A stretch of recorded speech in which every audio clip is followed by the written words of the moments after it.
This video is my reaction to the Detroit Lions falling to the Miami Dolphins 24-17 in their third preseason game after 2 days of joint practices where from most reports the Lions pretty much had their way for most time periods. We saw another impressive performance from backup quarterback Kyle Allen in terms of completion percentage, decision making. He still did take some sacks at times. I thought the Lions offensive line had difficulty, especially in the first half. Allen at this point has clearly distanced himself from Hendon Hooker even further than last week. I don't think there's really much to glean here or many overall summary statements to make about who the Lions and Dolphins will be in the regular season.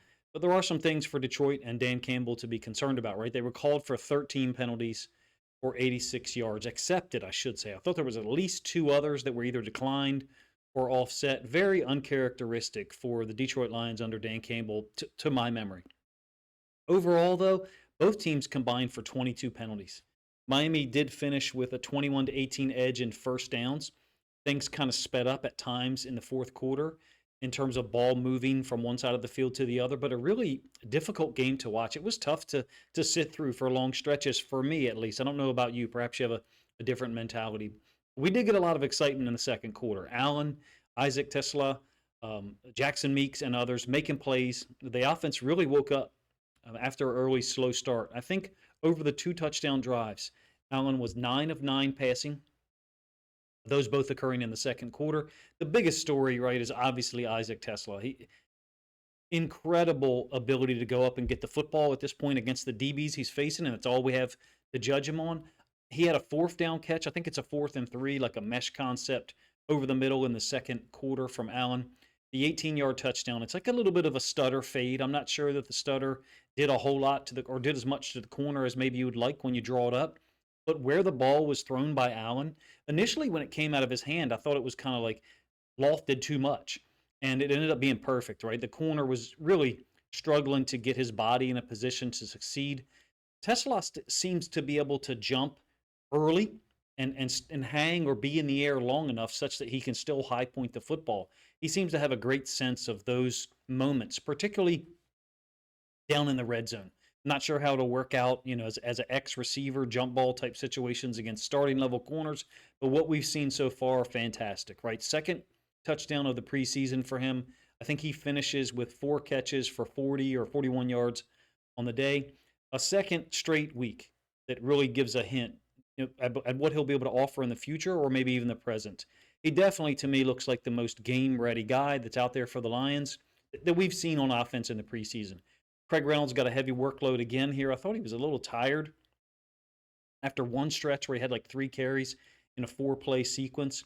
It's interesting that Reynolds got so much work early. He only finished with 6 carries, given that Vaki was available for the first time. And he played well, right? Vaki had 30 carries, or 30 yards on 5 carries, all of which was in the first half. I thought it was good that they held him out on offense in the second half, get him some work and get him out of there. But I thought that he would be utilized a little bit earlier. Vaki also forced a fumble on the opening possession on a punt by Jack Fox. He just looks like the guy that we saw last year, active, athletic, and he showed up right on time. At least the stream that I was watching, they were beginning to talk about his return, and lo and behold, he forces a fumble after the punt on the first possession. I'm not sure about you. I was a little disappointed in the offense early. I believe they had to punt the first 3 possessions. The run game just couldn't sustain things over large stretches. I don't really have a sense of what was going on there with the offensive line, but I can't wait to take a look at the All-22 if I get a chance to on Sunday. In terms of Allen returning to him, he's now 21 of 25 passing in the last 2 weeks. Sharp, crisp, seems to be making good decisions. I did think he had 2 high throws today. It might have been 3, but definitely 2. There was the potential for a big play to Tesla earlier in the game, first quarter perhaps, maybe second possession, and it was like a yard too high, maybe 2 feet too high, so maybe not a full yard, but it was too high even for a guy like Tesla with his wingspan and his ability to go get the football. The other one was to Kennedy, a little bit shorter receiver, maybe not as fast in a straight line as Tesla, but both of those 2 throws I thought could have been completed or could have been put in a slightly better place. In any case, Allen seemed today to have the right pace on the ball, other than those 2 throws, meaning the right speed, velocity, if you will, location, but also timing. The ball's getting there at the right time for the receivers. I thought he was brilliant for pretty much most of the day, even though Like I said, Detroit's offense punted on their first three possessions. They fell behind 7-0 in the first half, surged to that 14-7 lead. Got no second. I mean, there was a nice effort by Hendon Hooker on the final drive that ends up in the interception. Hooker finishes 6 of 13 for I think 61 yards. 4 of his 6 completions are on the final drive there. I don't mean to minimize it, but just watching the games the last 2 weeks, he just not has been able to produce much in terms of the preseason statistically. Nor has the offense looked sharp with him in the game. He did make nice plays on the final drive. Like I said, he had 4 completions, got the ball down to the I think the 13 or 15-yard line, and then the interception with like 27 seconds left in the game. Just very sudden. It felt like a moment for Hooker and the offense guys, the guys that were on the field battling. It felt like a moment where they could get in the end zone to tie. Well, actually, probably win, right? Or Dan Campbell's going to go for 2 there, right? It's either going to be 25-24 or you're going to lose 24-23 at that point. And it looked like a nickel blitz off the edge, and Hooker's trying to get the ball out into the flats, I think to the tight end / fullback 40. Ethan Robinson, is the DB. Leaping interception. Look, it's a great play by that guy. But I think Hooker, possibly depending on when we get the all 22 angle view of it, he's got to have a better sense of where that DB is coming from. Um, his performances lately, yeah, you could it be related to some of the guys he's on the field with? If you want to do that, go right ahead.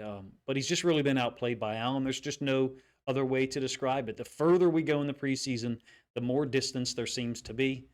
To me, you're welcome to let me know what you guys have thought watching those two guys play. I thought Allen was kind of poor in the Chargers game, the first one, the Hall of Fame game. 9 of 14 passing, only 91 yards on 14 attempts, and the 2 interceptions. But since then, 21 of 25, extremely efficient from a completion percentage standpoint, and then 4 touchdowns to no interceptions. Some notes on guys that either did show up or did not at times. Ahmed Hassanin left with an injury. I think it was initially reported as an elbow, later a shoulder perhaps online.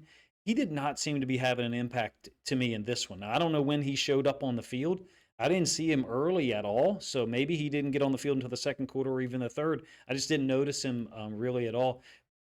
However, having said that, early in the game, especially the first half, this defense really resembled the one we saw down in Atlanta against the Falcons. Basically, Kelvin Shepard's group was dominant against the run in the first half.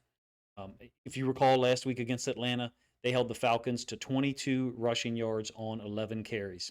And I think for the first 7 carries today, it was 11 yards for the Dolphins. Just really nothing there at all. Things did get improved dramatically in the second half. The Dolphins got things going on the ground. They finished with 97 rushing yards on 20 overall attempts.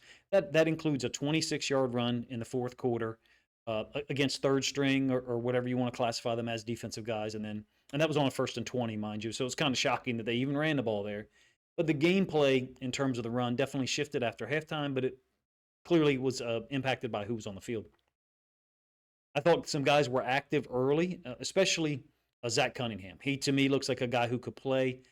The Lions are clearly going to keep him, but he looks like a guy that if for whatever reason was allowed to not make the 53, he's going to be picked up immediately by somebody and probably be the 3rd inside linebacker on the roster. He looks really good. He's, I think, a 9-year veteran, maybe 7, but I think it's 9, and he's had 100 tackles multiple times.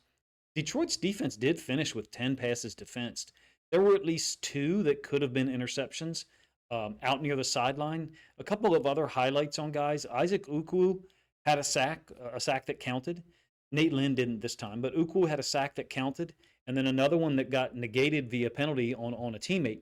I thought Muhammad was active again early. It really, I hate to say this the way it's going to sound, it's kind of difficult to notice the secondary partially because of how many new guys are out there. Even in the first half, the outside corners, it was just a position I didn't watch with my eyes nor focus on. I feel bad for kind of glossing over some of those DBs or corners at the back end of the roster because, like I said, there was 10 passes defense. So there's guys making plays. You see the stats flow through here a little bit, and so you get an idea of who that was. Avonte Maddox looks like a guy to me who can be relied on a little bit if an injury is sustained to a starter initially or early in the season. He can play nickel. He can play traditional safety. I think he's probably better as a nickel. I had a little bit shorter time for this reaction video today. We're traveling to go visit family for the last time this summer, but this was the game that I wanted to get a chance to see. Talk about the second quarter some, and then I'll review the fourth possession. Kyle Allen's 2 touchdown passes, right? He finishes 14 of 17 passing today, all in the first half. You get the sense that if, I hate to say this the way but it may come across, but you get the sense that if he's on the field in the second half, he probably is more efficient and makes better decisions than Hooker. I can't prove that because he wasn't out there, but that's the way it seems watching Kyle Allen play the last couple of weeks. A slow starting game offensively. Things really picked up on that fourth possession, and then the fifth possession, the touchdown pass to Tesla. Here is the fourth possession. A couple of runs to Reynolds early. I thought there was 2 situations in the first half in this game where Allen got pressured, and it's a 4-man rush, the second play here. It's a 2nd and 3, but there ends up being a penalty. So he actually got sacked twice, and then this one didn't count for the Dolphins.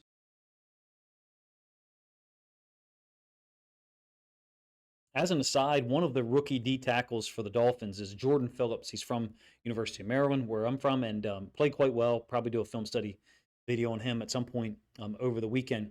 The big play here is to Meeks, 2nd and 6. It's the 4th play down. Gets things going. They're already past midfield. Gets things down into the deeper into the Dolphins side of the field. Reynolds gets stuffed by Phillips, the aforementioned D tackle that I talked about. No gain on a 1st and 10. And then the 2nd and 10, this one was really nice. It's a lower throw. I saw a replay of it, but I don't have an idea of why it was a lower throw. 2nd and 10, I think it's the 6th play down for you guys from the Dolphins 39. The way this flows left from right across, my apologies, is down in distance is the first column.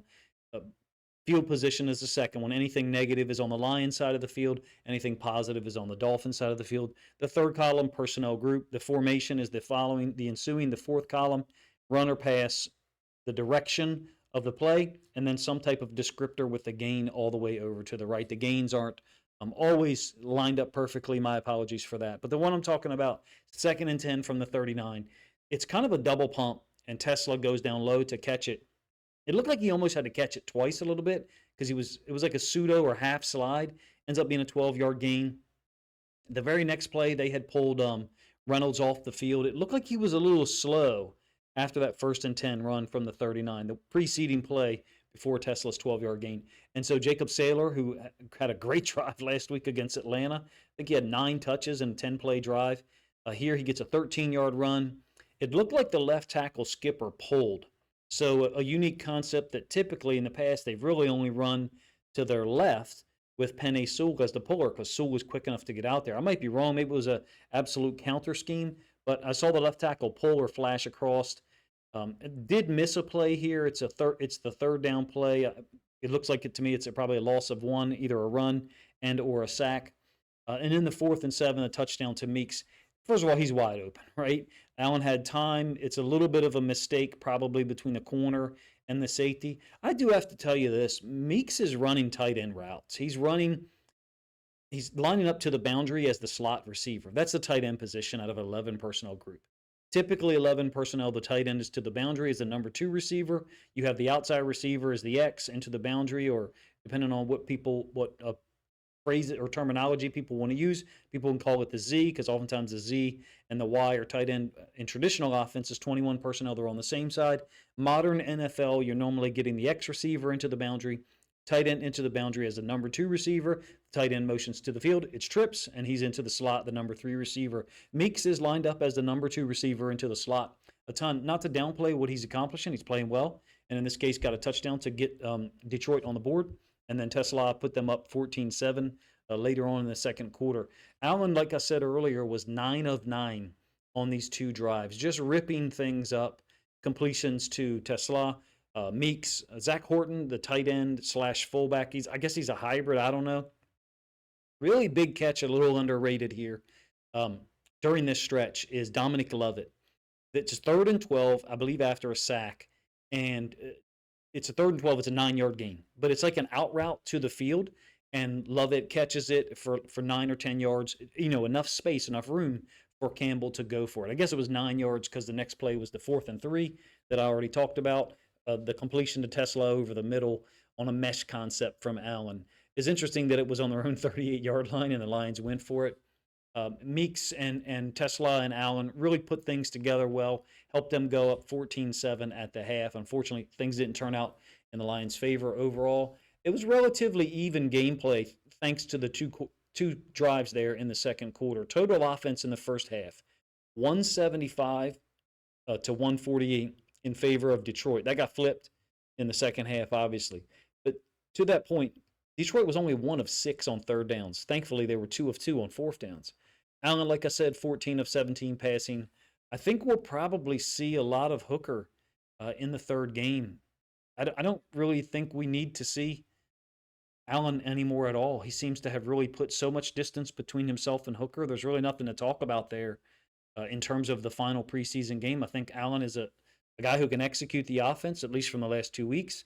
And if you needed Jared Goff to be off the field for a certain period of time for whatever reason, Allen looks like the guy out of the two that is the more capable of coming in and executing the offense. But against the highest level competition, of course, he's not going to be able to live up to Jared Goff's standard. On the defensive side, Grant Stewart did have 4 tackles in the first half. So did Avonte Maddox. Stewart had a penalty. Some of the penalties in this game seemed kind of weak to me. I don't know about you. I thought there was 2 or 3 that we could probably debate. Up to the 30-minute mark, halftime, Dolphins offense, nothing going on the ground at all. Second week in a row that Detroit really closed off the run game early. So from that standpoint, Kelvin Shepard's defense so far, only in the preseason, it really resembles what Aaron Glenn's did the last 2 years. Great against the run. Aaron Glenn's group, they were great against the run. Totally shut it down and then really make the opposing team one-dimensional. That wasn't the dynamic that occurred in the third and fourth quarter, but it was really cool to see Shepard matching up with McDaniel and the Dolphins offensive staff with a somewhat unique scheme and make them one-dimensional, at least in the first half. Miami did get 3 first downs via penalty in the first half. I'm quite sure it'll be something that Dan Campbell talks to the team about, even though starters weren't out there on the field. Flip the switch from the run game standpoint for Miami in the second half, right? Ollie Gordon and Aaron, I think it's Shamklin, they combined for 82 yards rushing in the second half. So by the end of the game, it ended up being, essentially even. 104 yards rushing for Detroit and 97 for Miami. Lastly, some notes and observations. Very ragged game because of the penalties or flags and flags that were picked up, and in the case of 1, maybe 2, and then declined or offsetting. I'm not sure about a couple of them, like I said, but we'll get the all-22 video and be able to look at it. The stoppage in play for the measurements, I think it's been horribly implemented in the preseason. You may have a different opinion to me. I'm just glad that someone in an official capacity actually pointed it out today. It was a Lions announcer, one of them, on the first measurement that couldn't get going for a while. We're literally sitting there for like 90 seconds and nothing's happening. He says, I kind of expected some better graphics in the year 2025. And the second time they came up with a virtual measurement or Hawkeye virtual measurement, the other announcer tried to step in front of him and not let him, jump all over it again. And he again mentioned the quality of the graphics. I felt good to hear someone else say that because it seems so obvious to me. I said it in a couple of videos earlier this week. It looks like graphics from Madden 2005 to me. But I feel like the NFL could probably at this point put like a blank canvas on the screen and tell us what it is. And a lot of people would just believe it. I don't see the benefit of the Hawkeye virtual measurement system, and nor do I see a high level of technology output from it. Detroit being assessed for 13 penalties. Can you recall a game where they had so many penalties? I can't. Specifically on the defensive side of the ball. There were some holds, especially early. Very unique situation in that Detroit was unable to stop the run in the second half, and Quinn Ewers really went off against the guys he was facing. 2 touchdown passes to Theo Weiss Jr. Hendon Hooker went 3 and out on his first possession, and then another muffed punt. Dominic Lovett fortunately picked it up, and Detroit's able to go down and get a field goal, make it 17-14. Hendon Hooker had actually scrambled in for 10 yards, maybe 11 yards, and got called back for the hold on Manu, which I think was a pretty good call. Again, I think the rookie D tackle for Miami is probably worthy of a film study because I have some familiarity with him. Additional to that, one of their safeties they drafted in the 5th round is also a guy from Maryland. So Dante Trader Jr., if you're not sure who that is, those guys are pretty good stories coming from Maryland. But the big one for the Lions to focus on clearly in terms of film study videos is Tesla. Again, and Jackson Meeks. They combined for 11 catches, 134 yards, the 2 touchdowns from Kyle Allen. I'll probably try to review some of his throws, Allen's throws. But how do you talk about Allen without talking about Meeks and Tesla? They're kind of part and parcel to the same output on the back end. This is a little bit shorter reaction video because, like I said, we're traveling this weekend and really have to get going. So I wanted to get this finished before getting on the road for you guys. You have to let me know what you think of some of my thoughts. I'm quite sure that I missed some of the dynamics or the elements that maybe are worthy of mention. Didn't really have much to say about the Lions secondary, nor about their offensive line. I think I'll have to wait until the All-22 comes out on Sunday, and I can get a look at the offensive line to really give any type of accurate summary judgment or evaluation to you guys. Didn't look like Manu has tried to fix his hands much at all. They're very wide, and actually had the best O-line guy that I know of take a look at it this week again, a second time, and he said, I'm not sure what they're teaching. It seems like they're actually teaching him to do this because he's doing it on every snap. He did get called for the hold on the Hooker scramble for a touchdown, so perhaps in that way it's backfired for Manu and the team. But in any case, let me know what you think of the video in the comment section, and if you think other Lions fans would enjoy my reaction video here, albeit one that's abbreviated compared to what we normally see, then please consider grabbing a link to this video, sharing it out on social media to help this content get more reach. If you have any other ideas for film study videos for this week that you think are from noteworthy play or performances this week, feel free to let me know in the comments section. Appreciate you guys' time.